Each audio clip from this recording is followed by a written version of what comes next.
Blanc, voici désormais ce que l'on pourrait appeler l'or vert, le chanvre légal. Une substance vendue en toute légalité dans les kiosques et même dans certaines grandes surfaces, à condition qu'elle ne dépasse pas les 1% de THC. Ce marché en pleine expansion pourrait générer cette année 100 millions de francs, de quoi attirer de nombreux agriculteurs. Il y a ceux de la première heure, comme le célèbre chanvrier Bernard Rappat, mais aussi des nouveaux qui espèrent se faire une place. C'est un reportage d'Andrea Gringeri. Journée ensoleillée à Lausanne. Un arôme bien typé imprègne le bord du Léman. Non, la Suisse n'a pas encore légalisé le cannabis qui fait planer. Ici, on fume du CBD. Déjà ici, on a tout ce qui est substitut de tabac. Après, on a déjà ici un peu tout ce qui est huile. En général, des huiles qui peuvent être ou coupées à l'huile de chanvre ou à l'huile d'olive, de manière à être mieux ingérées par les muqueuses. À la place de prendre un dafalgan qui est plutôt chimique, vous fumez un joint pur de ça, vous allez voir que ça va vous aider. On parle beaucoup de CBD, et puis on s'est dit, alors vu que c'est un sujet qui est parlé vraiment dans tous les milieux, pourquoi pas créer un festival autour de ce sujet. C'est quoi qui vous plaît dans le CBD en fait? Quelque part une détente, une certaine, comment on peut dire ça, relaxation. Le goût déjà, vu que je fume des cigarettes, c'est quand même un peu meilleur. Et j'en ressens quand même un tout petit effet de détente. Voilà. En Suisse, la loi fixe la limite à 1% de THC pour le cannabis. En dessous, c'est le vide juridique, et cela bénéficie au cannabidiol, ou CBD, une molécule qui aurait des vertus apaisantes. Et quand on parle cannabis en Suisse, il y en a un qui n'est jamais bien loin. Bernard Rappat est au CBD Festival pour une conférence. Les ennuis judiciaires terminés, le chanvrier valaisan n'a pas pris sa retraite pour autant. À la base, c'était la même branche.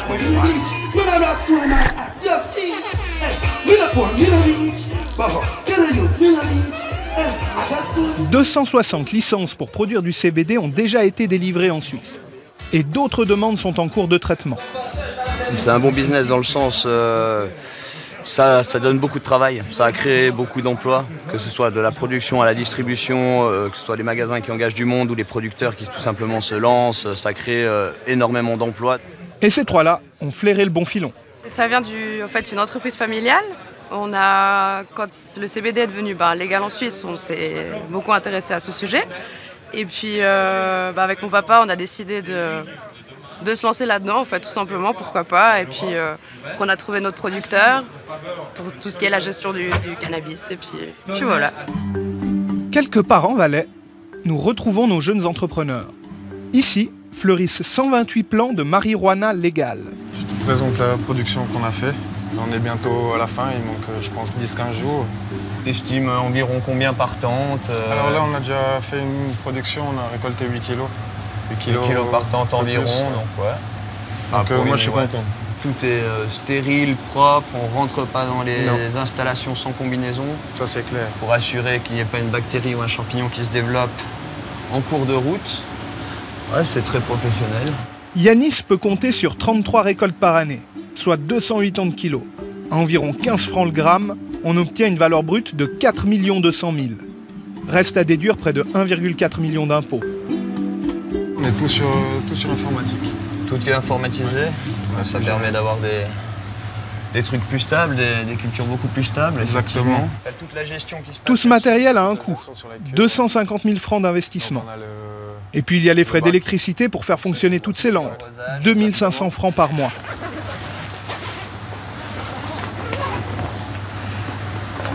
Là on a tout ce qui est produit fini en séchage. Donc pareil, ventilé. En général, il ne faut surtout pas de lumière dedans pour éviter l'oxydation du produit. C'est aussi pour le THC, non? Certains préfèrent le soleil. Et non, ça n'est pas une forêt de sapins. Le chanvrier valaisan Bernard Rappat travaille à une autre échelle. 1,5 hectare en terre vaudoise et 4 autres cultures de taille similaire en Suisse romande. Entre 4 et 6 000 plants, mais aucun en Valais. Tiens. C'est un peu à cause... je me méfie du climat valaisan qui a tendance à pousser le THC vers le haut. Alors je me dis, en cultivant sur le Jura, dans le canton de Vaud, on aura peut-être un peu moins de THC. Alors si on dépasse le 1, on est embêté. On doit trouver d'autres usages que que la fumette, quoi. C'est pas que j'ai peur de la justice valaisanne, mais j'ai aussi connu des mauvaises expériences, quoi, parce qu'eux, ils ont tendance à... C'est un peu des cow-boys. Il faut dire que la justice, il connaît. Bon, on va attendre que ça commence. Petit retour 25 ans en arrière. Je m'appelle Bernard Rappa et je suis fils d'un agriculteur vigneron. Je suis agriculteur à Saxon, très biologique, je crois aux énergies douces, je crains la destruction de notre environnement. Alors je fais aussi de la contestation. Rappa et le chanvre, c'est une histoire d'amour qui a commencé dans les années 70. Une romance restée incomprise des autorités. Mais je dérange. Moissons et coussins aromatiques fourrés au cannabis le conduisent en prison. Pour un total cumulé de 8 ans ferme.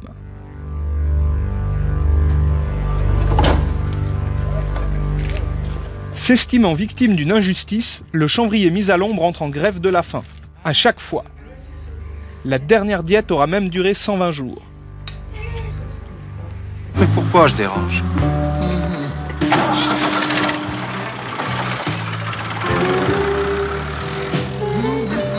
Aujourd'hui libre, la coupe mulet la plus célèbre du Valais a repris du service. Avec cette arrivée de la mode CBD, là, il y en a plusieurs qui m'ont contacté parce qu'ils avaient envie de faire quelque chose avec moi. Puis pour finir, je me suis embarqué là avec cette société et puis 2 associés qui sont sur Genève. Et puis c'est intéressant parce que eux, ils amènent des moyens matériels et puis moi, j'amène mon expérience et puis aussi un peu mon nom, quoi. Donc c'est un bon partage. Les 2 partenaires sont 2 trentenaires fortunés qui n'ont pas souhaité être filmés. Ils ont déjà investi 1 million dans Hollywood, 2 autres millions vont suivre dans les prochains mois.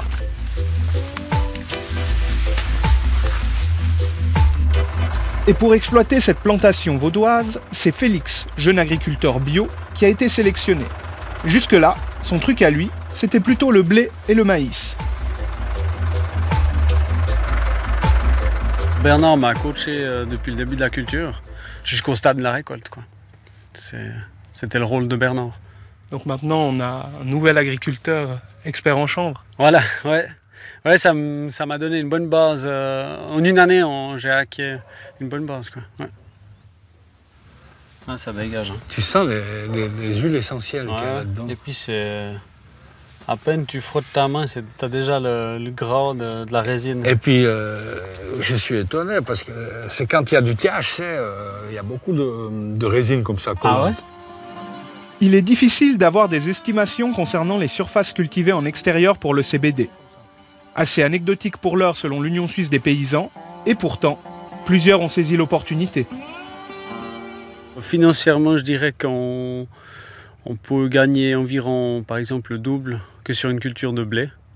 Après, ça reste des chiffres théoriques parce qu'il faudra que je voie à la fin de l'année réellement ce qui me reste proportionnellement aux heures de travail que j'ai eues. Est-ce que vous encourageriez vos collègues agriculteurs à se lancer? Ah oui, ouais. Clairement, ouais. Surtout que l'agriculture, elle est quand même en crise. Il n'y a qu'à voir le succès qu'on a eu avec l'annonce qu'on a fait paraître. On a fait paraître une seule annonce. On a une 60aine d'agriculteurs qui nous ont contactés. On sent par là qu'ils cherchent tous des alternatives et des cultures qui laissent un revenu. Notre tournage va alors être interrompu par un invité surprise. Garde-frontière et police cantonale. Sitôt à terre, les agents nous demandent d'éteindre notre caméra.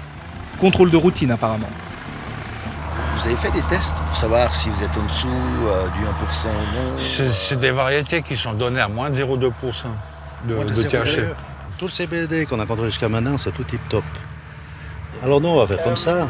Mon collègue de la police, il va regarder si c'est annoncé. Moi, je vais prendre votre identité. Vous, on vous la connaît. Domicile, c'est où maintenant? Ah, en Valais. Oui, mais en Valais. Isérable. Vous êtes en Isérable? Ouais, chez les Belgiques. Vous n'êtes pas peureux avec des douaniers là-bas? Oh, c'est normal qu'ils font des contrôles, quoi. Ça s'est bien passé? Ouais. Ils ont même voulu faire un selfie avec moi.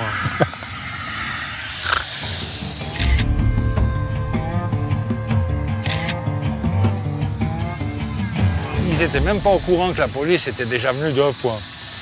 Bah, ça fera 3 fois, quoi. Et puis, à coup d'hélicoptère.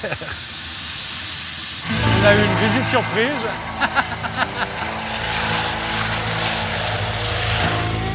Le CBD rencontre un tel succès que même Coop s'est engouffré dans la brèche avec des cigarettes au cannabis light. Elles sont produites au bord du lac de Saint-Gall, à Steinach.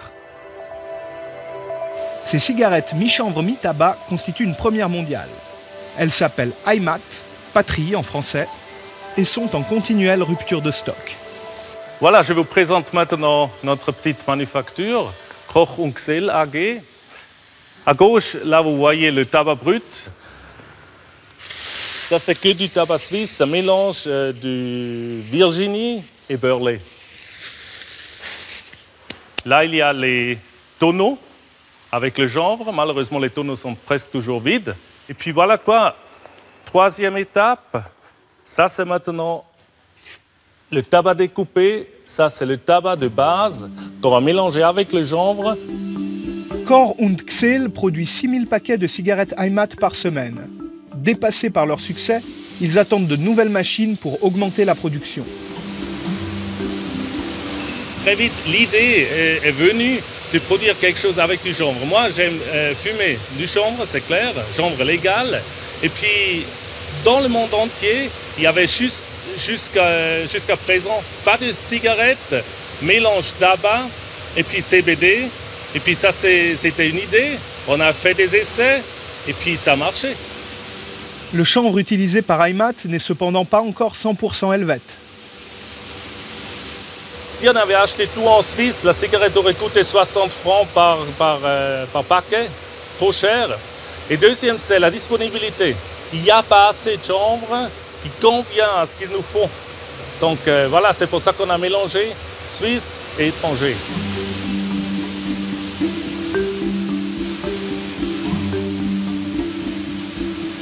Et ça calme plus qu'une cigarette classique? Oui, moi j'ai l'impression. Peut-être c'est du placebo, moi je ne sais pas. Mais en tout cas pour moi, ça me calme, ça me fait du bien, j'aime le goût. Voilà quoi.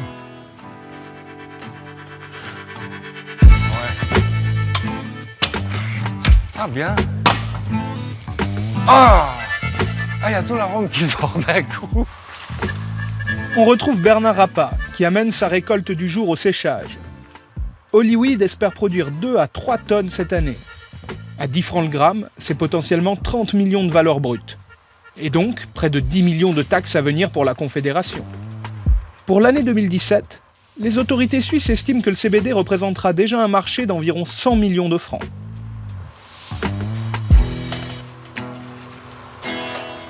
Est-ce que ça sera une mode? Est-ce que ça sera qu'un passage?